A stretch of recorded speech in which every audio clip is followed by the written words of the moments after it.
गया, ये भी बता दिया हमने।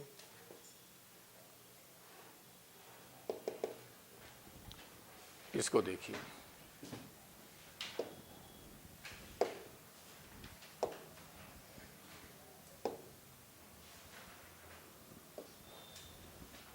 Centrifugal force. अब ये क्या होता है, सेंट्रीफ्यूगल फोर्स क्या होता है? इधर देखो,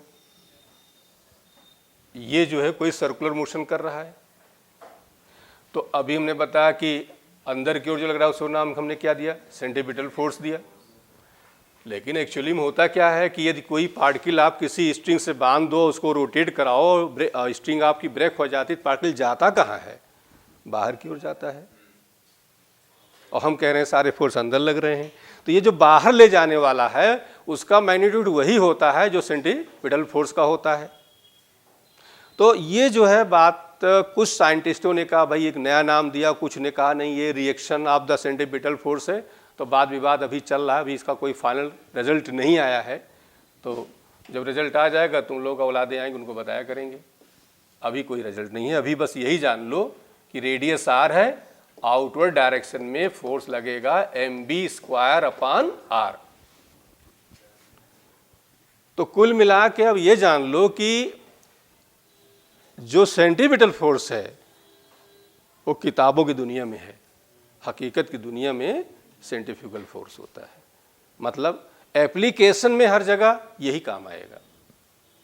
कहीं कोई बॉडी सर्कुलर रोटेट कर रही है तो आपको इस फोर्स का काम करना है। जैसे कोई पार्टिकल ऐसे रोटेट कर रहा है, मान लो यहाँ ये आउटवर्ड डायरेक्शन हो, कोई पार्टिकल ऐसे रोटेट कर रहा है, ये आउटवर्ड डायरेक्शन हो गया, हमेशा आउटवर्ड डायरेक्शन लगेगा ये। तो एप्लीकेशंस में हम लोग हमेशा इसी की यूज करेंगे, सेंट्रीफ्यूगल फोर्स का, जिसका मैग्नीट्यूड क्या होता है, वही होता है mv²/r होता है। अब हम आते हैं एप्लीकेशंस में। देखिए चैप्टर में यदि हम दो में डिवाइड करें सर्कुलर मोशन को, तीन पार्ट में, एक तो वेरिएबल्स सारे हमने आपको बता दिए, वो दोनों टॉपिक्स में आते हैं। और इसके बाद हम जो डिवाइड किया हॉरिजॉन्टल मोशन, उससे ज़्यादा क्वेश्चन आता है। और दूसरा आपका कौन सा है, वर्टिकल मोशन, उससे क्वेश्चंस कम है। ठीक, तो अब हम इसके एप्लीकेशंस पे आते हैं। तो सेंट्रीफ्यूगल फोर्स आपको समझ में आ गया कि when a particle rotate in circular orbit, then a force mv²/r acted in outward direction, which is called centrifugal force, and whose magnitude is F is equal to mv²/r। बस। अब दूसरी बात क्या है, ये पेयरिंग फोर्स है, अकेले कभी नहीं रहता है। क्लियर होगा, किसी न किसी फोर्स के साथ रहता है ये। तो ये पेयरिंग फोर्स है। अब कोई न फोर्स इसके साथ रहेगा, तो उसके बारे में जरा देखिए कौन साथ रहता है, कैसे रहता है। इधर देखो,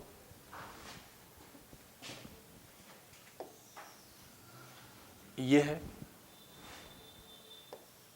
कोई पार्टिकल है जिसका मास हमने यहाँ पे m ले लिया, ये रेडियस r हो गया, ये रोटेट कर रहा है, हॉरिजॉन्टली रोटेट कर रहा है, हम हॉरिजॉन्टल की बात कर रहे हैं सारा। तो ये आउटवर्ड डायरेक्शन में तो आपका काम कर रहा है कौन सा, mv²/, और अंदर ये काम करेगा टेंशन, स्ट्रिंग है। तो यहाँ पर आपका आ गया T = mv²/r = mr²। इस पर क्वेश्चन आए हुए हैं आपके। अब यहाँ जो पेयरिंग आया, कौन आ गया, टेंशन आ गया। और देखिए ये JD, और ये इलेक्ट्रॉन आपका कोई रोटेट कर रहा है ऐसे ही, रेडियस r है, ये फोर्स आउटवर्ड, ये फोर्स आपका इनवर्ड हो गया। तो यहाँ पर भी वही आएगा, F1 = अब F1 आउटवर्ड क्या लगेगा, mv²/r। और ये बता दो K Q1 JD × E/, ये भी पेयरिंग फोर्स में आया, कूलाम्बियन फोर्स यहाँ काम कर रहा है आपका। ऐसे ही ये सन है, इसका मास हमने ले लिया m, इसके अराउंड ये अर्थ जो है वो रोटेट कर रही है ऐसे चारों साइड में। ये देखिए रेडियस हमने r ले लिया, इसका मास स्मॉल m ले लिया। यहाँ पर भी वही कहानी, ये हो गया F1 और ये आपका हो गया क्या, F2, और यहाँ पर भी क्या हो गया, F1 = अब F1 की वैल्यू आपकी क्या हो गई, mv²/r, और ये क्या हो जाएगा, जी एम एम अपान, तो यहाँ न्यूटन फोर्स आपका पेयरिंग फोर्स में आ गया। तो ये कभी भी अकेले नहीं रहेगा किसी न किसी फोर्स के साथ रहता है। ठीक, अब नेक्स्ट देखिए,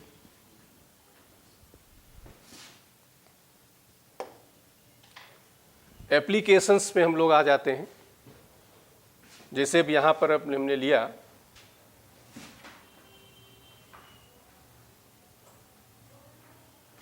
इधर देखिए,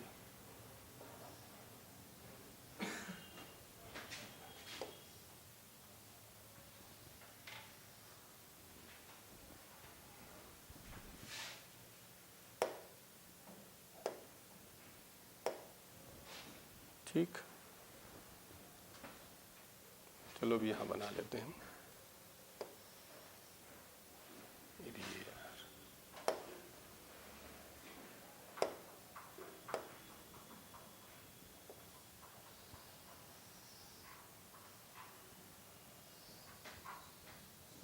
ठीक, ये पार्टिकल हमने कोई यहाँ पर ले लिया। अब इस पर फ्री बॉडी डायग्राम बताओ। ये अपवर्ड क्या लगेगा, mv² अपान r लगेगा। कोई बॉडी रखी तो रिएक्शन हमेशा अपवर्ड लगेगा। वेट कहाँ काम करेगा, डाउनवर्ड्स काम करेगा। यही इसका रेडियस हमने r ले लिया। यहाँ पर रिएक्शन हमने r1 कह लिया। तो यहाँ से हमें जो मिल रहा है ये क्या मिल जाएगा, r1 is equal to mg minus mv² upon r। अब यहाँ पे आ जाइए, यहाँ पर देखिए पार्टिकल है, फ्री बॉडी डायग्राम बताइए। डाउनवर्ड्स क्या काम करेगा, mg, और क्या काम करेगा, mv² अपान r काम करेगा। अपवर्ड क्या काम करेगा, रिएक्शन काम करेगा, r2 हो गया। तो इस साइड में r2 की वैल्यू आपकी क्या हो गई, mg प्लस mv² अपान, कोई प्लेन है ऐसे है। अब यहाँ क्या होगा, ये mg डाउनवर्ड्स काम करेगा, रिएक्शन कहाँ काम करेगा, अपवर्ड काम करेगा। तो इस केस में r3 इज इक्वल टू सीधे सीधे क्या हुआ, ठीक। अब हम ये पूछें कि भाई सबसे ज़्यादा स्टेबिलिटी कहाँ है, जहाँ पर रिएक्शनल फोर्स ज़्यादा होगा वहाँ पर स्टेबिलिटी ज़्यादा होगी। सबसे ज़्यादा कहाँ दिख रहा है आपको, ये वाला, ये देखो mg plus mv² upon r, ये ज़्यादा है। उससे कम r3 और सबसे कम। इसका मतलब हो गया कि r2 greater than r3 greater than, यहां पार्टिकल आपका अनस्टेबल है। क्लियर हो गया। तो इसीलिए ब्रिज वगैरह पर हम लोग चलते हैं तो हमको स्लो चलना चाहिए, क्योंकि जितना स्पीड आप बढ़ाते जाओगे उतने वैल्यू ये बढ़ती जाएगी, जितने बढ़ती जाएगी उतने ये कम होती जाएगी, और जहां r 0 हो जाएगा तो फिर मामला गड़बड़। तो ब्रिज वगैरह पे हमें स्लो चलना चाहिए, ठीक। तो ये आपका स्टेबिलिटी के बारे में हमने आपका बताया। अब आते हैं हम लोग, ये देखिए बहुत पूछा जाता है, ठीक। कोई व्हीकल्स हैं और जो है वो फिसल जाती हैं, इस पर क्वेश्चन बहुत आता है। देखिए ध्यान से, ये जैसे बरसात वगैरह में देखा होगा, तमाम जहाँ टर्निंग रोड होते हैं वहाँ तमाम सारे कार जो है गिरी रहती हैं, से कार हैं, ट्रक हैं, क्योंकि वो फिसल जाती हैं, ठीक। तो क्यों फिसलती हैं ज़रा देखिए ध्यान से। ये मान लीजिए कोई गाड़ी से जा रही है, बाहर को ले जाने वाला कौन है, mv² अपान। अब मान लो ये रोड ऐसे स्ट्रेट है, इसके बाद ये स्ट्रेट है, ये इतना हमने कर्व टाइप बना लिया, ये इतने कर्व का रेडियस हमने r ले लिया। इसको रोके कौन, फ्रिक्शन रोकेगा, μr रोकेगा। r कहाँ लगेगा, अपवर्ड ऐसे है तो यूं लगेगा। mg कहाँ लगेगा, डाउनवर्ड्स। तो बताओ ये चलती रहे, μr greater r equal to क्या होना चाहिए, mv² अपान, और r की वैल्यू है क्या, तो μmg greater r equal to mv² upon, m से m क्या हो गया, तो बताओ यहाँ से क्या हो जाएगा, μg greater r equal to b² upon, या यहाँ से वैल्यू आ गई b² less r equal to mu G या B less R equal to under root mu G. अब बताओ मिनिमम की मैक्सिमम, ये पढ़ा जाता है लेस आर इक्वल टू, लिखा जाएगा इसका मतलब B maximum is equal to under root mu G R. क्या मतलब हुआ इसका? इसका मतलब हो गया कि वैल्यू मान लो म्यू जी आर सब रख दिया तो तुम्हारा 50 आ गया, तो 50 से ज़्यादा वेलोसिटी नहीं होनी चाहिए। 50 से ज़्यादा होगा तो क्या बॉडी करेगी? फिसल जाएगी। 50 से लेस होना चाहिए, इसे मैक्सिमम कहा गया है, मिनिमम नहीं कहा। मिनिमम ना चलो, खड़े रहो, नहीं गिरोगे, लेकिन मैक्सिमम उससे ज़्यादा चलोगे, उससे ज़्यादा स्पीड आपकी हो जाएगी तो आप फिसल जाओगे। तो ये मैक्सिमम हो गया। लेस आर इक्वल टू लिखा हो वो मैक्सिमम, ग्रेटर आर इक्वल लिखा हो तो मिनिमम। तो इस पर क्वेश्चन आपको काफ़ी मिलेंगे। ठीक, अब ये रोटेटिंग प्लेटफॉर्म पर स्किट करना, और रोटेटिंग प्लेटफॉर्म इस पर भी क्वेश्चन आपको मिलेंगे। ये देखिए कोई डिस्क वगैरह है ऐसे ही रोटेट कर रही है ऐसे ही। ठीक, ये देखा होगा पार्क वगैरह में बच्चे जो जाते हैं पकड़ खड़े होते हैं उसको घुमा देते हैं, अब बहुत तेज घूमने लगे तो बच्चे बाहर गिरते हैं। तो ठीक, तो वैसे इसमें होता है कि यहाँ पर कोई पार्टिकल हमने ले लिया ये, अब ये पार्टिकल जो है ये सेंटर से रेडियस ये हो गई यार, अब ये बाहर फिर वही कहानी, कौन ले जा रहा है इसको बाहर? mv² अपान, ध्यान देना रेडियस ये है, केवल इतनी रेडियस ये आर है। हम इस डिस्क का रेडियस नहीं लेंगे, क्वेश्चन यहाँ कंफ्यूज किया जाता है। डिस्क का रेडियस दे देते हैं और कहते हैं सेंटर से डिस्क रेडियस दे दिया 20, और इन्होंने कहा सेंटर से 5 सेंटीमीटर पार्टिकल है, तो हमें ज़रूरत फिर ना 20 की है ना 5 की है, 20 - 5 की है। सेंटर से जो रेडियस हमें वो चाहिए। तो अब यहाँ पर क्या हो जाएगा? फ्री बॉडी डायग्राम बताओ, आर कहाँ हुआ, एम जी कहाँ हुआ, इनको रोकने वाला ये कौन हुआ? Mu R. फिर वही कहानी कि mu R greater R equal to mv² upon R. ठीक, तो mu M G greater R equal to mv², तो यहाँ से अभी हम लोग निकाल ही चुके कि B less R equal to mu G. लेकिन यहाँ क्या पूछते हैं? टाइम पीरियड पूछते हैं, ओमेगा पूछ लेते हैं। तो बी को और ब्रेक कर लो, v is equal to R omega. ये तो यहाँ से omega less R equal to क्या हो जाएगा? Mu G R upon R. तो omega less R equal to बोल दो क्या हो जाएगा? म्यू जी अंदर ले जाओ, r², एक r कैंसिल हो जाएगा, ये आ गया आपका। बताओ लेस या इसको क्या कहोगे? मैक्सिमम कहोगे। Under root mu G upon R, इसको और ब्रेक करना चाहो तो ओमेगा इज इक्वल टू क्या हुआ? 2π/t, तो यहाँ रख दो। तो 2π/t is equal to mu G upon R, तो t इज इक्वल टू 2π, इधर ले आओ तो हो जाएगा r अपान, लेकिन ओमेगा तक ही पूछा जाता है इसका। तो दोनों के एक जैसा, एक स्टेप आपको और बढ़ना है, बस ज़्यादा बढ़ना नहीं है। ठीक, बेंडिंग ऑफ साइकिलिस्ट, ये भी क्वेश्चन आता है कि आप साइकिल चला रहे हो और कर्व टाइप को है जिधर को, तो उधर साइकिल सही, जैसे अब साइकिल ऐसे स्ट्रेट चला रहे हो, ठीक, लेकिन अब इधर को टर्न है तो आप साइकिल सही ऐसे बेंड हो जाते हो वर्टिकल से ये। ठीक, तो इसका फॉर्मूला हम लोग पढ़े थे, बहुत डिटेल में नहीं जा रहे हैं, ये देखिए ध्यान से।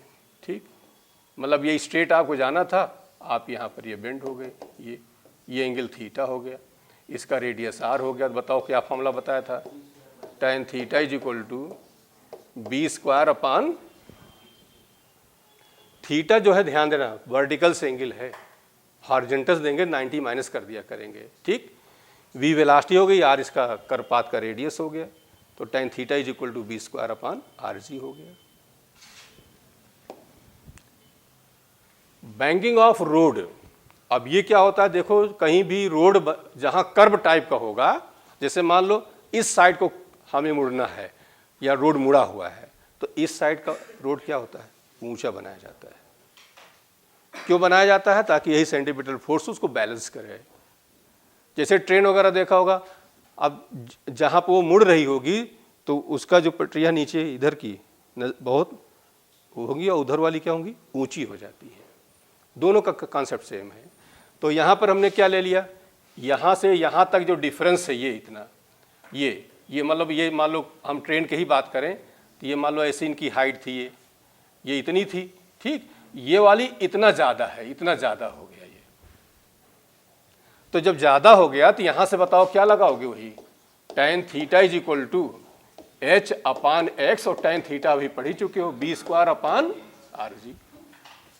इस पर भी क्वेश्चन आए हुए हैं आपके, ठीक।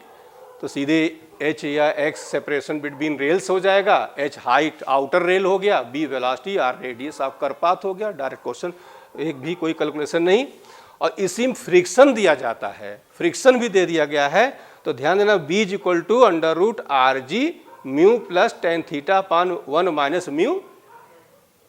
ये केवल फार्मूला एक बार आपके नीट में आया है बस, अभी 2 साल 1 साल पहले केवल फार्मूला पूछा गया था, कैलकुलेशन नहीं आएगा, आएगा तो फार्मूला आएगा, न्यूमेरिकल आपका इस पर मिलेगा, ठीक। तो इसको फार्मूले क्या याद करना है कि v is equal to under root R G mu plus tan theta upon 1 minus mu tan theta. Overturning of vehicles, अब ये देखो, ये कोई ये जा रही, ये देखिए, इन दोनों के बीच का सेपरेशन, कोई कार वगैरह उनके बीच सेपरेशन 2a ले लेते हैं, और इनका जो CG काम कर रहा है वो h हो जाता है, जो ऊपर से CG सेंटर ऑफ ग्रेविटी काम कर रही है। तो बता दो b इज इक्वल टू क्या बताया था, राग हैदराबादी, ठीक, RAG। अब ध्यान देना, a जो है यदि ये 10 मीटर दिया है, मान लो 6 फीट दिया गया है, तो 6 का हाफ कितना हो गया, 3। देखिए दोनों का सेपरेशन 2a है, और यहाँ हमने क्या लिया है, a, इसको ऐसे याद करना, राग हैदराबादी RAG अपान h। तो v is equal to RAG upon h। Overturning, और देखो फिसलना और पलटना, जैसे देखा होगा, बहुत पिक्चर में देखा होगा कि बहुत तेज जा रही है और इसके बाद क्या हुआ, पलटती हुई, और एक हो गई फिसलती हुई, जो अभी पीछे पड़ रहे थे वो स्किड कर रही थी, और ये क्या हो रहा, ओवरटर्न हो रही है, ऐसे पलटती हुई जा रही है। दोनों केस अलग अलग हो गए, ठीक।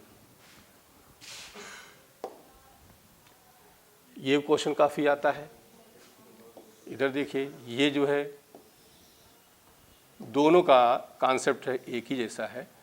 जैसे डेथ वेल देखा होगा मेले वगैरह में, तो उसमें देखा होगा बड़ा बनाते हैं कार वगैरह, मोटरसाइकिल लेकर ऐसे से दौड़ते ऊपर जाते हैं, फिर ऊपर से कहाँ आते हैं, नीचे आते हैं। तो क्या होता है इसमें, मान लो यहाँ कहीं है ये,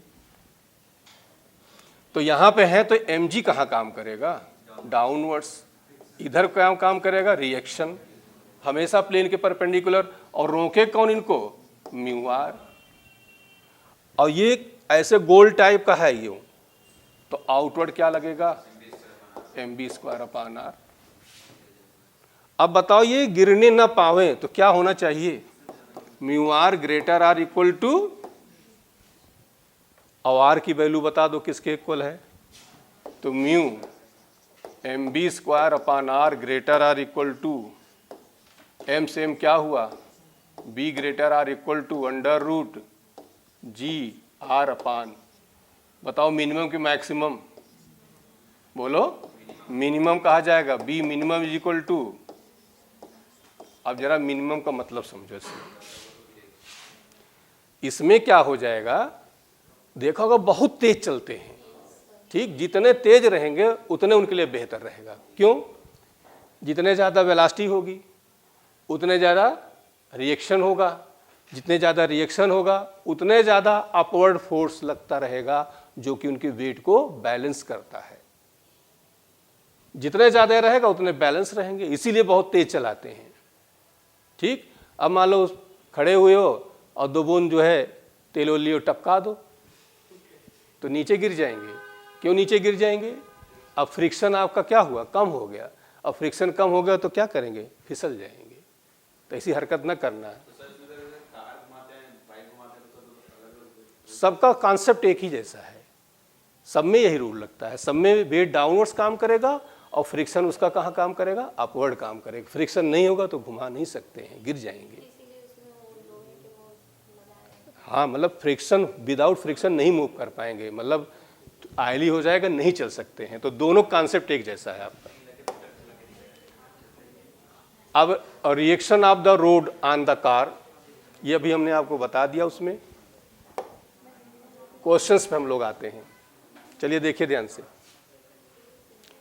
इन figure A is equal to 15 metre represent the total acceleration of the particle moving the clockwise direction a circle of radius R is equal to 2.5। इसका रेडियस दिया गया है। ठीक, इधर देखो ये है। चलो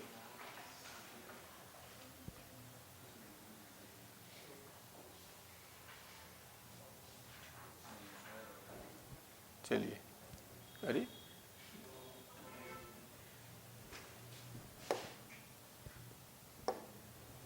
ठीक, अब इसमें क्या हो रहा है कि ये देखो, ये एंगल आपको 30 दिया गया है, ये आपका ए दिया गया है। ठीक, ये इसका रेडियस है। अब क्वेश्चन क्या है कि a 15 metre per second represent the total acceleration of the particle moving in the clockwise direction in circle, radius R is equal to 2.5 metre at a given instant of the time. The speed of the particle is, speed निकालना है। ठीक, कैसे निकालोगे बताओ? इसको पहले तो resolve करो। रिजॉल्व करोगे तो इधर क्या आ जाएगा बताओ? एक इधर कंपोनेंट आएगा, जिधर एंगल है उधर साइन आएगा, तो ये आ जाएगा a sin 30, और ये क्या आ जाएगा बताओ दो? a cos 30। तो ए जो एक्सीलरेशन आया वो आया a cos 30। तो cos 30 की वैल्यू क्या होती है? √3/2। तो a √3/2। अब आपको दिया गया r, a की वैल्यू यहाँ दी गई है। ठीक, मतलब कि 15, तो ये जो एक्सीलरेशन आया 15 √3/2। ये एक्सीलरेशन कौन सा हुआ? सेंटीपिटल एक्सीलरेशन हुआ, जिसकी वैल्यू क्या होती? v²/। अब बताओ तुम्हें v निकालना था, तो v इज इक्वल टू क्या हो जाएगा? √15 √3/2 इंटू r, और r है कितना? अब इसको सॉल्व कर लो तो आंसर आपका ही 5.7 आ जाएगा। ठीक, सेकेंड क्वेश्चन है, पार्टिकल मास 10 kg 10 ग्राम, तो m दिया है 10 gram, moves along the circle of radius r is equal to 6.4 centi with the constant tangential acceleration. What is the magnitude of this acceleration if the kinetic energy of the particle becomes equal to kinetic energy 8 into 10 to power minus 4 joule by end of the second revolution of the belonging in the motion? मतलब कि second revolution, 2 चक्कर लगाया, एक चक्कर लगाया ये, फिर इसी के बाद ये सेकेंड ये, तो ये बताओ एंगुलर डिस्प्लेसमेंट क्या हो जाएगा? 2 इंटू, यही तो हुआ एंगुलर डिस्प्लेसमेंट। चलो अब बताओ, particle mass 10 gram along a circle radius इतना with a constant tangential acceleration, what is the magnitude of this acceleration? Kinetic energy आपको दिया गया है 8 इंटू 10⁻⁻⁴। तो ये बताओ यहाँ काइनेटिक एनर्जी दी गई है, m दिया है, r दिया है, और आपको एक्सीलरेशन पूछ रहे हैं। एक्सीलरेशन का फॉर्मूला क्या हो जाएगा? यहाँ यूज करोगे v²/, तो तुम्हें v मिल जाए तो काम बन जाए। अब v मिलने के लिए तुम्हारे पास ये डाटा दिया गया है, बताओ काइनेटिक एनर्जी दी गई है, ठीक, और रेडियस दिया गया है। अच्छा, अब ये तो एंगल में चेंज हो गया। अब ये पूरा हम डिस्टेंस निकालना चाहें, डिस्टेंस कितना हो जाएगा बताओ? एक राउंड में कितना हुआ? 2πr, और 2 राउंड में कितना हो जाएगा? तो ये आ जाएगा 4π, और r की वैल्यू कितनी है? 6.4 है। तो ये हो जाएगा 12 इंटू 6.4 इंटू 10⁻⁻², अप्रॉक्सीमेट वैल्यू ले लिया हमने, तो ये 8 आ जाएगा, और 76 पॉइंट इंटू 10⁻² आ जाएगा। अब तुम लोग बताओ कि कैसे वेलोसिटी फाइंड करोगे? ये समझो लीनियर डिस्प्लेसमेंट हो गया, और एंड पे क्या दिया है? काइनेटिक एनर्जी दी गई है, तो वहाँ क्या निकाल सकते हो? वेलोसिटी निकाल सकते हो। कैसे निकालोगे? Kinetic energy is equal to half M B, तो बी इज इक्वल टू क्या हो जाएगा 2 इंटू 8 इंटू 10⁻⁴ अपान मास 10 ग्राम, और ग्राम को क्या कर दिया किलोग्राम, अंडर रूट लगा दिया। तो बताओ ये वैल्यू कितनी आ जाएगी, ये 16 आ जाएगी और -2 हो जाएगा, ये -2, ये हो गया 16 इंटू 10⁻⁻², ऊपर जाएगा +2, तो 10⁻⁻², तो 4 इंटू 10⁻⁻, और वेलोसिटी में मिल गई। अब तुम निकालो एक्सीलरेशन, तो एक्सीलरेशन इज इक्वल टू 0.4 का स्क्वायर अपान आर, अब आर कितना दिया है 6.4 इंटू 10⁻⁻²। अब इसको सॉल्व कर लो, 0.16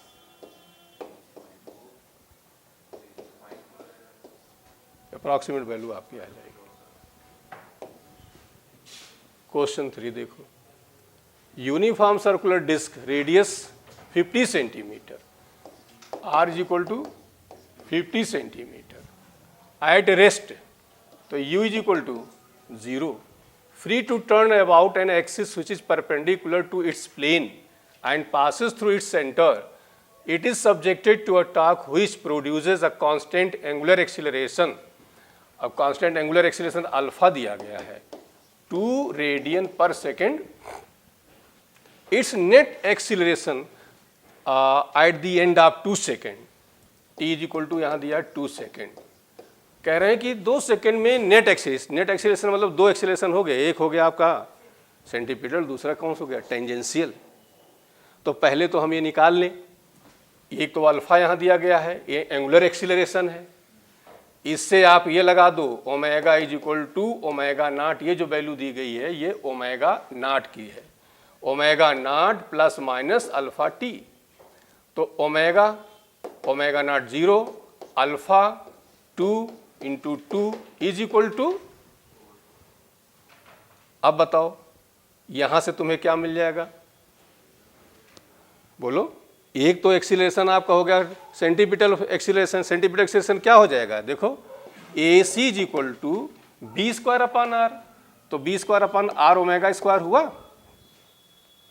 और आर की वैल्यू बताओ कितना दिया गया है 50, तो 0.5, और ओमेगा की वैल्यू क्या है 4, तो 4 का स्क्वायर तो हो जाएगा 0.80, तो ये हो जाएगा 8 आ जाएगा। ठीक, अब आपको सेकेंड एक्सीलरेशन, एक तो हो गया आपका टेंजेंशियल हो जाएगा, ये सेंटीपिटल हो गया, और दूसरा टेंजेंशियल। अब ए इज इक्वल टू लगा दो क्या, आर ओमेगा लगाए ये वाला, अब ये हो गया सेंटीपिटल हो गया, और दूसरा जो लीनियर वाला एक्सीलरेशन है, तो लीनियर एक्सीलरेशन इसके वैल्यू बहुत कम, नेग्लेजिबल 0.1 आसपास आ जाएगी।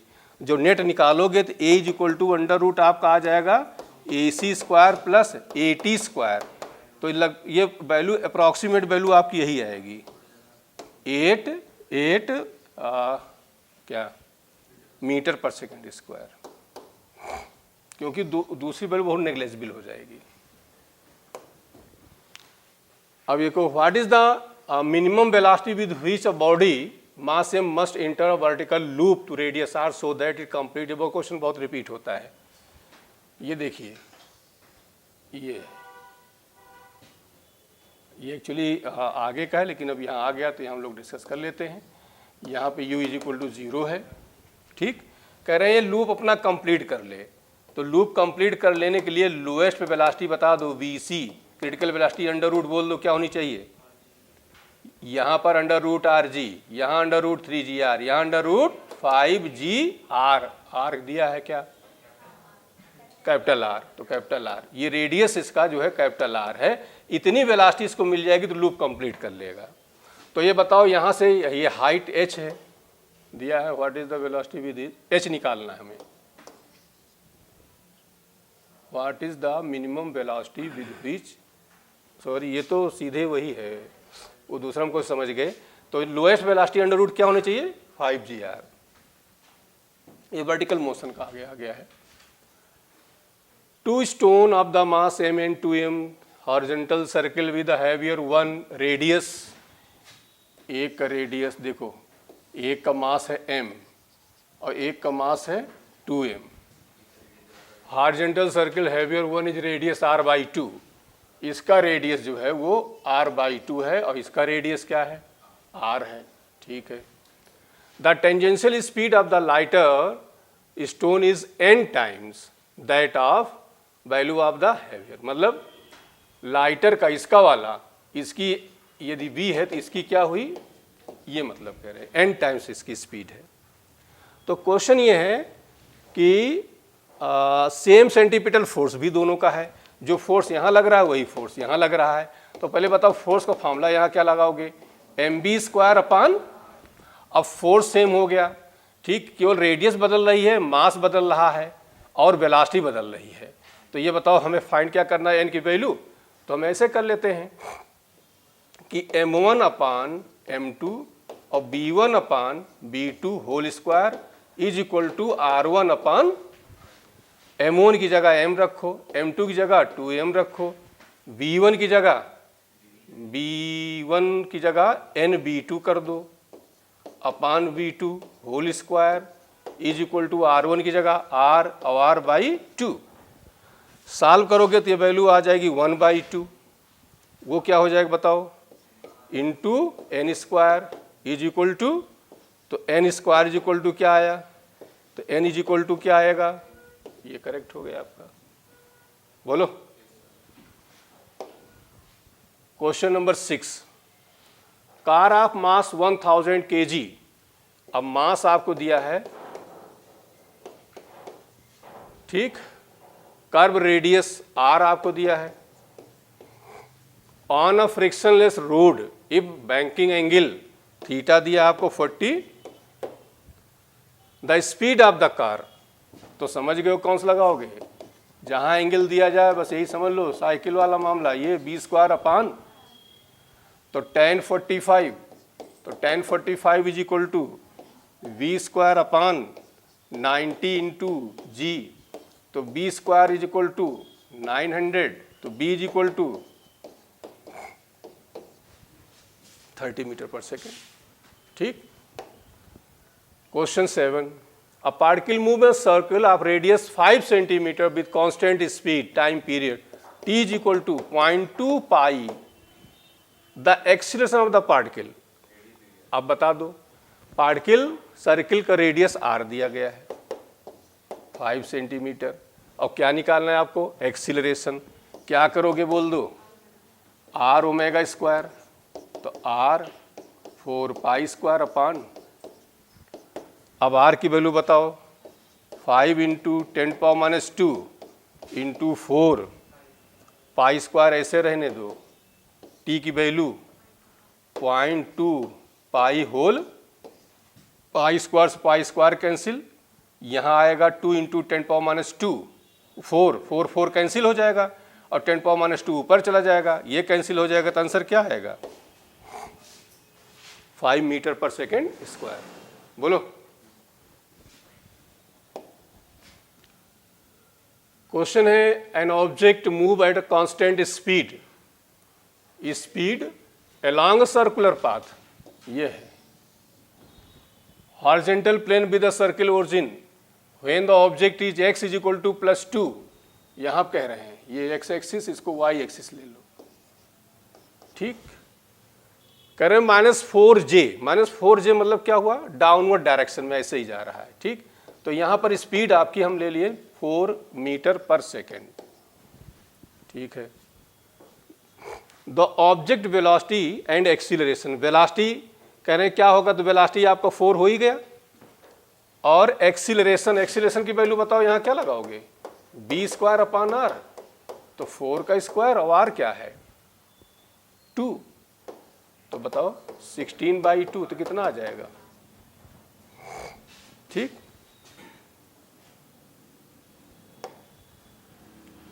अब हम लोग जेई पे क्वेश्चंस पे आ गए। Car is moving on horizontal curve road with radius r is equal to 50 metre, the approximate maximum speed car v if friction between tyres mu is equal to, अभी अभी बताए थे, देखो इस साल आया हुआ question, B is equal to क्या था बोल दो, अंडर रूट म्यू जी, और म्यू की वैल्यू बताओ 0.34, जी की वैल्यू 10, आर की वैल्यू रेडियस 50।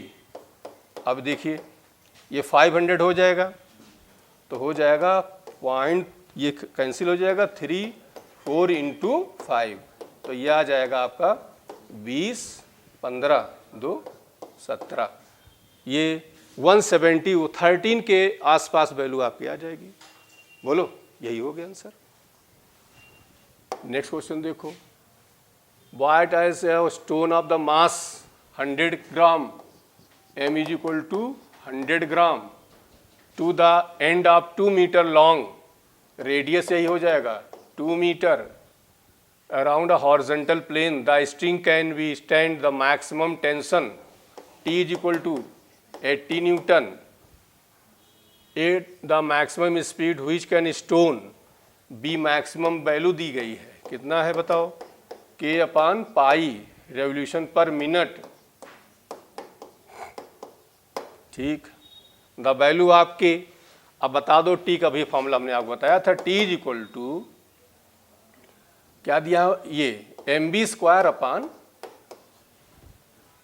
अच्छा एक चीज देखो ध्यान से, यहां बी मैक्सिमम दे रहे रेवोल्यूशन पर मिनट, क्लियर हुआ, तो ये जानते हो क्या रेवोल्यूशन पर मिनट जानते हो क्या है, किसकी यूनिट है, फ्रीक्वेंसी है, इसको हमने समझाया था, इसको ध्यान दे रहे ना, नहीं गड़बड़ कर दो, ये समझ लो क्या है, फ्रीक्वेंसी है, क्लियर हो गया। तो अब जरा ध्यान दो, तो यहां पे जानते हो क्या लगाओगे, r 4π² और ये f², ये f फाइंड कर लो, तो f की वैल्यू क्या आ जाएगी, अंडर रूट t अपान r, और 4 का स्क्वायर रूट लोगे तो 1/2, एक मिनट,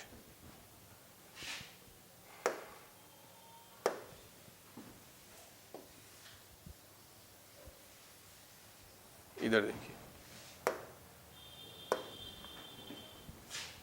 यहां से जो f की वैल्यू आ जाएगी ये हो जाएगी आपकी 4π, तो 1/2 बाहर हो गया, और पाई ऊपर चला जाएगा, पाई हो जाएगा, और अंडर रूट t अपान r, तो π/2, और t की वैल्यू आपको 80 दी गई है, और 2 आपको 2 दिया गया है, तो π/2 अंडर रूट 40 हो गया। बोलो अब तुम क्या करो, देखो ये जो आंसर तुम्हारा आया है ये रेवोल्यूशन पर सेकेंड आया है, और इसको कन्वर्ट करना पड़ेगा किसमें, मिनट में, तो मिनट में करते थे पहले क्या है, 60 से क्या करते मल्टीप्लाई, तो 60 से क्या कर दो डिवाइड, ठीक, तो 60 डिवाइड करने के बाद तब ये किस में आ जाएगा, रेवोल्यूशन पर, मतलब अब इसको ऐसे कर लेंगे π/2 इंटू रूट 40 और इंटू, अब ये हो जाएगा रेवोल्यूशन पर मिनट, ये हमारा क्या आया था, रेवोल्यूशन पर सेकेंड आया था, ठीक। अब आप कंपेयर कर लो, इसकी वैल्यू एक जगह कर लो 60/40 की, और क्या है K अपान पाई, तो K अपान पाई का मतलब पाई से और नीचे ऊपर नीचे मल्टीप्लाई करना पड़ेगा, ओके।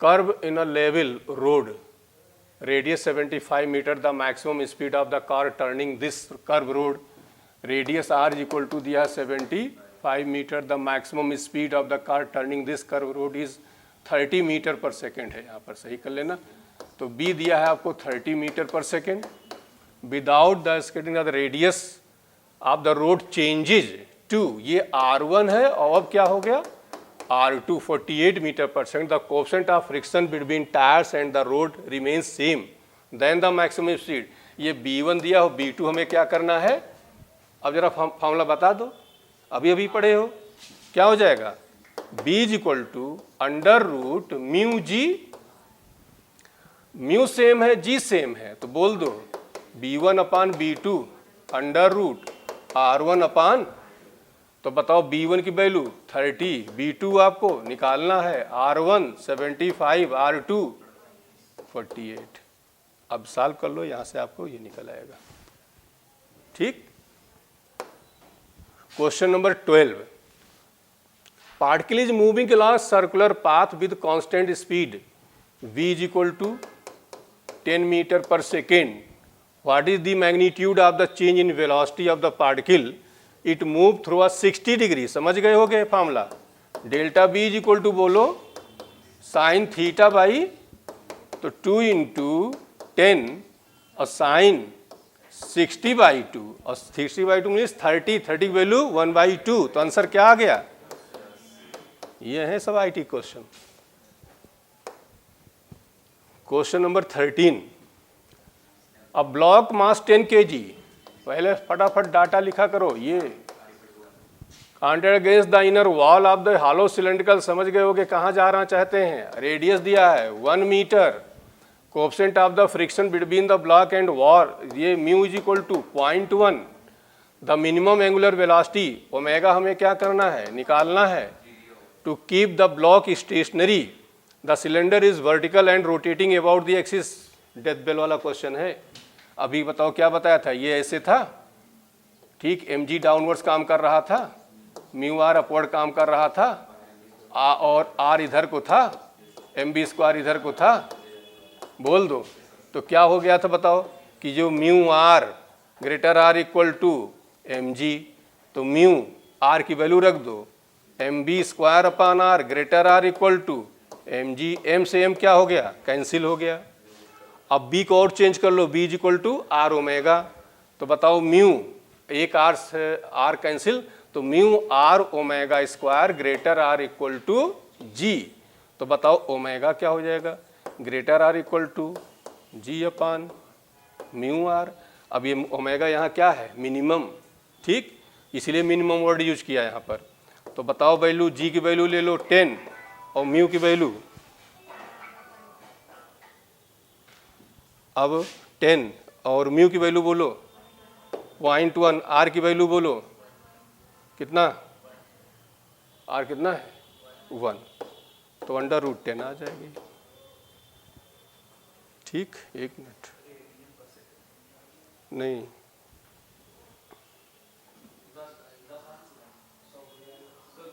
हाँ हाँ वो 100 हो जाएगा. 100 इज इक्वल टू 10. चलिए अब यहाँ देखिए, ये आपको दिया है, ये s की वैल्यू दिया गया है, ठीक. तो s is equal to t³ + 5. Point P moves ना सेंटर क्लॉकवाइज डायरेक्शन और डिस्प्लेसमेंट दिया. यहाँ से वेलोसिटी निकाल लो. वो लोग क्या हो जाएगा? ds बाई तो 3t² + 5 और पहले वेलोसिटी है t is equal to 2 second निकालो. तो ये 3 इंटू 2 का स्क्वायर 4. अच्छा ये 0 हो जाएगा. तो ये आएगा 12. अब यहाँ से निकालो एक्सीलरेशन. ये हो जाएगा dv/dt. तो आएगा 6t और at t is equal to 2 second पे कह रहे हैं. तो 6 इंटू 2 ये भी कितना आया? 12. अब क्या निकालना था आपको बता दो. Point P move a counter clockwise direction on a circular path as shown in a figure. The movement P such that the sweeps s is equal to t³ + 5 where s is a meter and t in a second. The radius of the path is 20 meter. 20 metre इसका radius दिया गया है. The acceleration of p at t बराबर 2 second. तो बताओ radius दिया गया, acceleration आपसे फाइंड करने कह रहे हैं 2 सेकेंड में. तो यहाँ पर जानते हो चूंकि वेरिएशन दिया 2 एक्सीलरेशन हो जाएंगे. कौन कौन से बोलो? एक हो जाएगा ac² और एक हो जाएगा at². ये जो आपका निकल के आया है ये 80 है 12. AC और निकाल लो. तो AC² is equal to b² अपान, और b देखो 2 सेकंड में निकाल चुके हो. तो 12 का स्क्वायर और r की वैल्यू कितना है? 20. तो 144 अपान 20. अब ये जो वैल्यू दोनों रख दोगे अप्रॉक्सीमेट वैल्यू यही आ जाएगा, ठीक. 12 से ज़्यादा है, 13 पॉइंट समथिंग आएगा तो 14 ले लेंगे हम. अब इसमें देखिए for a particle uniform circular motion the acceleration. अब जैसे मान लो कोई चीज़ यहाँ पे है, ये पॉइंट P है, ठीक. और P R Q नहीं है, Q जगह थीटा है. तो कह रहे हैं कि measure from the x axis. अब बताओ कि जब इसको तुम रिजॉल्व करोगे तो एक कंपोनेंट एक ये हुआ, एक ये हुआ. बोलो. तो b² अपान r है, तो ये भी b² अपान r आया. और ये एंगल कुछ दिया है, थीटा, ये थीटा है तो ये थीटा हो गया B square upon R cos theta, और ये हो जाएगा B square upon R sine theta. ठीक, अब देखिए दोनों ही वैल्यू आपकी क्या हो रही हैं, कोऑर्डिनेट यदि मान लोगे, इधर आपका आई, इधर हो गया जे, इधर हो गया माइनस जे, इधर हो गया माइनस आई, तो ये बताओ ये भी माइनस होगा और ये भी क्या होगा, माइनस होगा। तो बताओ कौन सा करेक्ट हो जाएगा। देखो minus B square upon R cos theta I और minus B square upon R sine theta J. क्यों, डायरेक्शन निगेटिव है। देखिए जे वाला भी नीचे की ओर आ रहा है। ये एक मिनट यहाँ रिजॉल्व गलत कर दिए, यहाँ थीटा दिया, फिर से देखो ये है। ठीक, ये हो गया आपका बी स्क्वायर अपान आर, ये हुआ और ये हुआ, ये एंगल थीटा है। तो ये हो गया B square upon R cos theta और ये हो जाएगा बी स्क्वायर अपान आर। अब बताओ ये भी निगेटिव और ये भी निगेटिव, तो दोनों निगेटिव हैं, और ये जे माइनस जे और ये हो जाएगा माइनस आई। तो ये डी ऑप्शन आपका करेक्ट हो जाएगा।